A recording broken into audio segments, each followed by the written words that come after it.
পূর্ব নির্ধারিত ঘোষণা অনুযায়ী 15 নভেম্বর থেকে বাহিনীর সদস্যদের নতুন পোশাক পরার কথা থাকলেও সীমিত পরিসরে তা সরবরাহ করা হয়েছে। পুলিশের পক্ষ থেকে জানানো হয়েছে, এখনও সব সদস্যের জন্য পোশাক তৈরি না হওয়ায় সীমিত পরিসরে কিছু কর্মকর্তাকে নতুন পোশাক দেওয়া হয়েছে।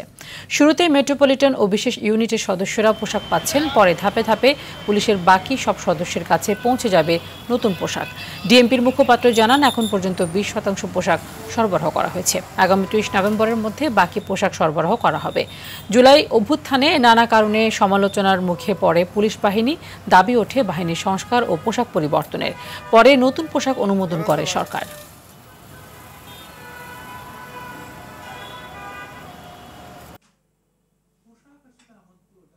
বিভিন্ন পর্যায়ে দেওয়া হয়েছে, দেখা যায় কোথাও শার্ট দেওয়া হয়েছে, আবার প্যান্ট সরবরাহের কাজ প্রক্রিয়াধীন রয়েছে। এটা যেহেতু এটার সাথে অনেক কিছু বিষয় জড়িত, একটা সাপ্লাই চেইন আমাদের মেনটেন করতে হয়। সব কিছু মিলে 30 তারিখের মধ্যে আমরা আশা করি সবাইকে নতুন পোশাকের আওতায় আনা সম্ভব হবে।